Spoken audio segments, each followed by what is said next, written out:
There is no culture that is exactly aligned with your true nature.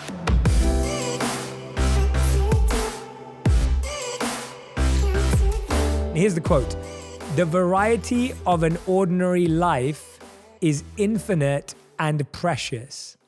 And I read that and it really struck me, because I feel that a lot of what I read today is always challenging me to be extraordinary. Or a lot of what I come across or what we see on social media and Instagram is asking people to think big and vast.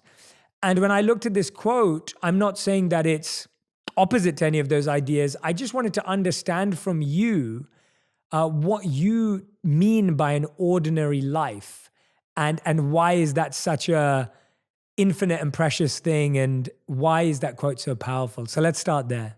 The idea is that definitely culturally, we are urged to seek the extremes. And what is called happiness, particularly in American culture, but I would say culture around the world now, is actually mania. And the points that are supposed to be our happiest times are points where actually, when I work with clients, they're actually feeling super stressed. In my latest book, I talk about this guy who made $400 million in one day when his company went public. And he called me at 3 a.m, completely stoned, this rock band, famous rock band in the background. And he was screaming into the phone, "It isn't enough. When's it going to be enough?" And I was like, "Dude, all you really like is hiking. Maybe go for a hike sometime." So that idea that everything's supposed to be super spectacular works against us. And the opposite of that, not really the opposite, but the alternative, is peace. And I have coached everybody from people in prison, murderers, billionaires, successful celebrities, homeless people. Every single one of them resonates to the idea, I am meant to live in peace. That is the one thing that feels true to every single person that I've ever coached. And peace is boring to the mania mind, or as you would call it, the monkey mind instead of the monk mind. Yeah. So the monk mind goes for peace. Yeah. So peace is flat and dull to the mania mind and to the culture. But when you go there, when you meditate every day, you sit, I spent several years out living in a forest, and I would go out and meditate every day. And birds would land on me, for example. I guess that's not completely ordinary, but I did sprinkle myself with birdseed, I have to confess. When that happened, I remember the first time a bird landed on my knee while I was meditating, this little bird, and he looked up at my eyes. And the love I felt between the two of us just exploded my universe. It was the most incredible thing. Little gray bird, nothing special about it. And that feeling started to come into everything. A sip of tea. There was a lemon tree. I'd pick a lemon and my heart would explode with the experience of it, because the mania mind was finally quiet. And once you get to peace or ordinariness, you find that it is vast and much more interesting than the heights, which are weirdly dull. If you repeat them too many times, they get very dull. Wow. Yeah. So much to unpack there and so much to look at, because I find that before I was working with people like the ones that you were mentioning, so for a long part of my life, I worked with homeless communities and charity projects and individuals and young people, whether they were coming out of gang violence or college issues or early drug use or whatever it may have been. And then when you do work with someone who's wealthy and successful, and they have that moment that you just explained of 400 million in one day from exiting their company and, having this moment and it not being enough, a lot of people will stop and say, well, that's easy for them to say because they already have it. But explain to me that interesting thing that's happening. And in your book that we're talking about, The Way of Integrity, you talk about the desperation for success. And I thought that word is so true. There's this desperation for success that exists within all of us, whether we are successful or not successful or on the road. Why is that desperation so damaging and destructive for us? Well, what this whole book is about, it's called the Way of Integrity. And integrity doesn't mean what most people think it does, at least not here. It comes from the word integer, which means one thing. And being in integrity is being whole and undivided. So there's no part of you that's divided from your true self. So when when they're socialized to do something like seek a certain type of success, if that's not according to your true nature and your culture pulls you toward it, you leave your nature to serve your culture. And what that does is it splits you in two. So you're no longer in integrity, you're in duplicity. But you don't actually even know it with the conscious mind. You feel it in the heart, you feel it in the body and the soul, but the mind is clueless because it's a cultural tool. That's why I love the saying that the mind is a wonderful servant, but a terrible master. So when we go to serve our cultural ideas of what joy is, we leave our true nature. And always, but always that causes suffering, which is a huge gift, because suffering is the only thing that will get our attention enough to say, wait, I need to change my life. So if it weren't suffering, we would not pay attention to it, and we would never find the path of our right self, our true self, our one individual path that no one else can ever have. So yeah, being in whole and in integrity often means turning off cultural noises and tuning back into one's own true nature. I love that distinction you make between nature and culture, and how our culture can pull us away from nature. That's so beautifully said. How do we find a culture that reflects our nature? Because I find that that's probably one of the most difficult things, that we all want to be in a culture. I guess that's natural to want to be around others that encourage us to become more of our true selves. And I've definitely found that in my own spiritual tradition that I follow, and the work that I've done. But I also found that even sometimes that culture was taking me away from my true self as well. And so how do we start to create the community and culture to suit our nature? You begin by asking, how do we find the culture that matches our nature? Now, I'm not meaning culture in the sense of, British culture versus American culture. Yes. I mean, anytime there are two people in a room, culture is the third guest at the table, right? Every couple has a culture, every family has a culture, ethnicity, whatever. There is no culture that is exactly aligned with your true nature.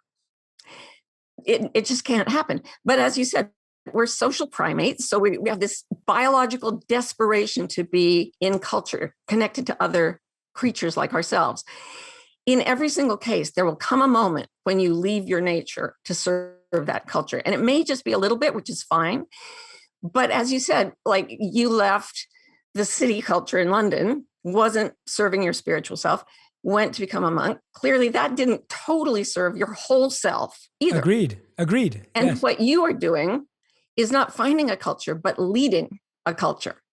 So you come out of those two experiences and you say, I will create something that is true to myself. And I love your story in Think Like a Monk about giving your first presentation to an empty room on a college campus, and just nobody showed up and you still gave the presentation.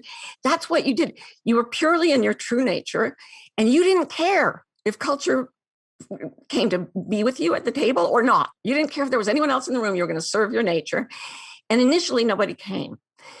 But truth, integrity, is the sweetest thing that a human being can find. It's the most precious energy.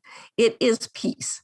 And so as you stayed in that energy, you didn't make other people like you. You showed by being yourself how other people could be themselves. So you create a culture in which the only ironclad rule is we all support each other in our uniqueness. And that's new. That, I think, is a new cultural form that, if it hits a critical mass in our population today, a global population, could actually save the ecosystems, stop war, stop ethnic violence.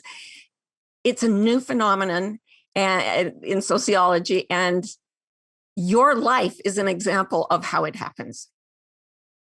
And I hope mine is too. No, I mean, yours definitely is. Thank you. That's very kind of you. I'm touched by your wonderful encouragement. It means the world to me hearing that from you. And it's definitely fun living it and figuring it out. And And I think, I've had moments in my life where you rightly said, where I was trying to make something me and it wasn't me. And then I was trying to become something that I wasn't, and that wasn't me. Right. And then eventually you kind of settle and let go and go, all right, let me just be myself. Because that's where I feel most peace, as you rightly said.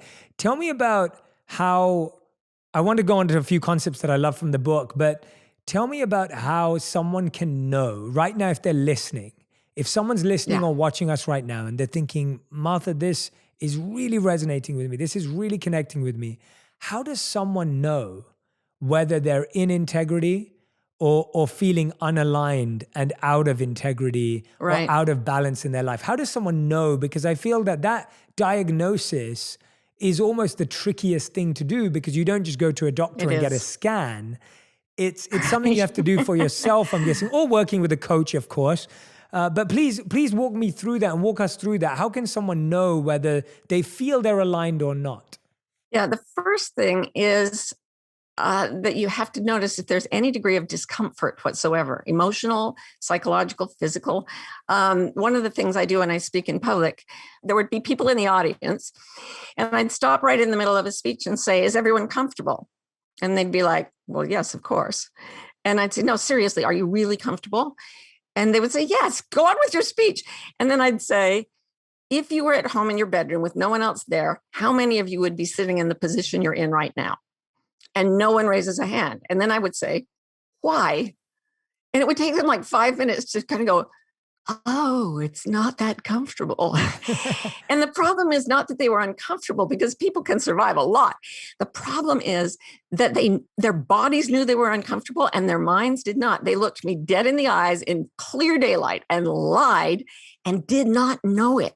That's duplicity. The culture says, to learn, you sit in chairs like this, and it goes through a filter. Are you comfortable? Given that I am forced to sit in this really uncomfortable chair in a fairly uncomfortable position, this is tolerable. But the way the brain thinks of it is, this is comfortable. So the way I get to someone's integrity is what I call a sense of truth. And you use the word alignment, which is really important. A lot of traditional cultures divide the self into body, mind, heart, and soul. So you start with the body, make sure the body comfortable and relaxed, because whenever we tell the truth, I don't know if you know this, everything in our bodies strengthens. Whenever we lie, everything gets weaker. Our muscles get weaker. We blink more rapidly. Our heartbeats go up. We perspire more. If you want to weaken someone, have them lie. They literally become physically weak. So once you're telling your own truth, the body becomes relaxed and strong. Then the heart, are you emotionally okay?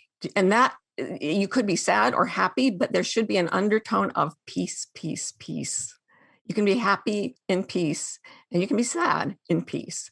The peace is separate. And then there's the soul. And the way the soul knows truth is, does it free me or does it liberate me? Like the Buddha used to say, everywhere you know a body of water is the ocean, because the ocean tastes of salt. And you know enlightenment, no matter what form it takes, because enlightenment tastes of freedom. So the soul feels freedom, even if there's terrible fear, terrible pain, whatever, that freedom comes with the truth. The last one to the party is always the mind. The mind we worship is like, what? Go back. I didn't get that. Because it's drowning in culture, right? But when you get the mind to say, oh, this makes no sense to my culture, but my body is relaxed. My heart is filled with warmth and peace. My soul feels free. Okay, let me check the facts, because they're probably going to say this is true. And once they're all aligned, you have what I call the sense of truth, which is like a click or a chime or a ring. We actually use words for that feeling of everything. It's like a puzzle piece going click in the perfect place. And that sensation is integrity. If you want even more videos just like this one, make sure you subscribe and click on the boxes over here. I'm also excited to let you know that you can now get my book, Think Like a Monk, from thinklikeamonkbook.com. Check below in the description to make sure you order today.